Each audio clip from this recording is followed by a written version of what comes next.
Welcome to Trinity Place. My name is Cameron Miller, and this is the fifth Sunday of Epiphany.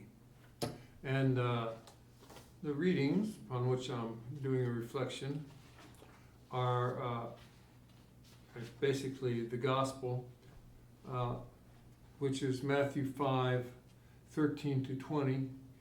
And there's a lovely liturgical poem called Love Like Salt by Lisa Mueller. Anyway, if you are salt and you lose your saltness, what are you?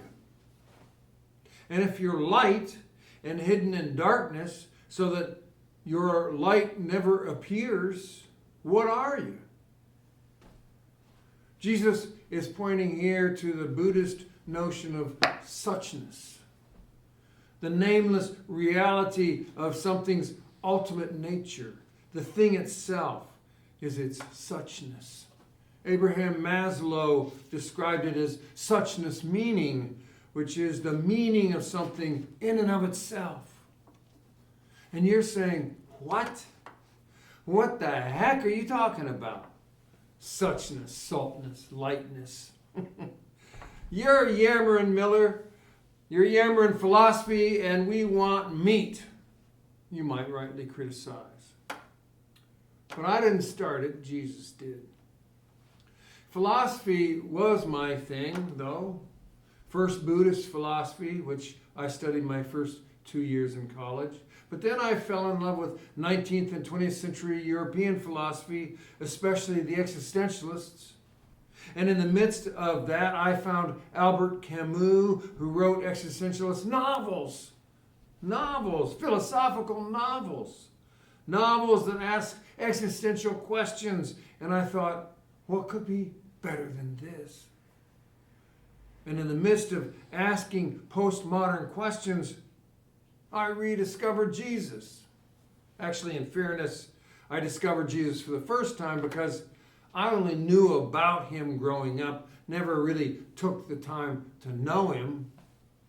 And what I encountered in Jesus when I came back to him was a down-to-earth first century Galilean Jew who was focused on ethical decisions, which is, of course, a hallmark of Judaism. Stripped away from Orthodox church doctrine that wrapped him in elegant imperial robes, Jesus was a mud wrestler. And when I learned about focusing on what Jesus taught instead of what people taught about him, hear that now, please, what Jesus taught rather than what people taught about him, well, then I was captivated. I mean, check out today's gospel reading, where it says, "Do you think that I have come to abolish the law or the prophets? I've come not to abolish, but to fulfill. For truly I tell you, until heaven and earth pass away, not one letter, not one stroke of a letter will pass from the law until it is accomplished."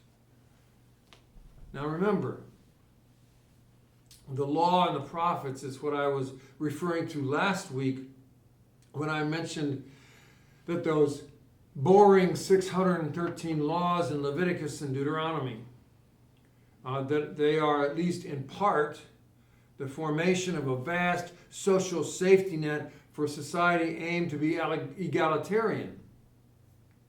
It is exactly the opposite of American rugged individualist ethos and libertarian ethic that believes that we should somehow be able to make it on our own. But then Jesus kind of swerves in a very tricky move when he says, Therefore, whoever breaks one of the least of these commandments and teaches others to do the same will be called least in the kingdom of heaven. But whoever does them and teaches them will be called great in the kingdom of heaven. For I tell you, unless your righteousness exceeds that of the scribes and the Pharisees, you will never enter the kingdom of heaven. Well, wait a minute. Who are the scribes and the Pharisees? They're the keepers of the law. Jesus is saying that whoever does what the law and the prophets require and teaches them honestly will be called great. But at the very same time, he's saying that those who are in charge of interpreting and keeping the law in his day are not great. The scribes and the Pharisees have lost their suchness. They've lost their salty light. He's a sneaky dude, Jesus. Jesus doesn't ask about the meaning of suchness. He just says that if we lose ours, then we're not good for much. If that's too much wordplay on suchness and philosophy and Jesus, let me break it down. Our lives, yours and mine, have meaning. We're not here just to consume and eat away the forest like a hive of termites. Your life has meaning, and my life has meaning. And if we've lost the meaning of our lives, then we're just a bunch of termites. I don't know what names Jesus would call us, but he would coin some juicy ones for any of us who have lost the meaning of our lives, our suchness. Now hear this. No one at no time, at no age, at no disability, at no stage of heroics or decay is without meaning. The trick is finding the meaning of our lives as our lives and our circumstances change. What we were once sure was the meaning of our lives may actually be in the rearview mirror. And suddenly we look around and feel that we have no meaning or no substance to the life that we're living. But wait. Just because it's not what it used to be, or that we're not what we used to be, does not mean that we are without meaning. I've spent a fair amount of time in nursing homes and retirement villages with step-down units. There's always someone who reaches out from the confines of their wheelchair and offers connection to those who sit within themselves. And there are also those whose bitterness or despair at their circumstances drives them into isolation, which none of us have a difficult time understanding. It would be hard to do otherwise. And yet, some people do. Some people make new meaning in terribly limited situations. I will confess that in every congregation I have served, including this one, there has come a time when I felt despair about what the heck I was doing because it wasn't clear to me. I found myself spending inordinate time on things other than what I had done in the past for my sense of purpose.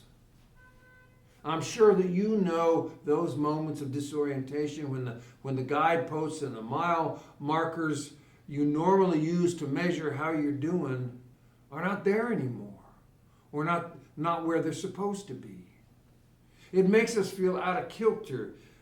It makes us a little bit foggy, and as if we have lost something important.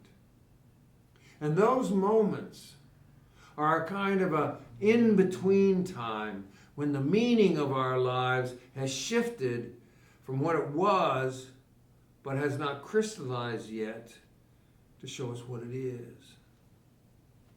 It's easy to give up, or just as bad, to cling to what was, even though it isn't what we need to be reaching for. So here's the thing. The meaning of our lives changes, but it never goes away. It never disappears. We are never empty of meaning. There's always a new meaning, a new thing we can do to sweep the kingdom of God a little bit further along. It may not seem like a really big thing that we've been given to do, but we never, ever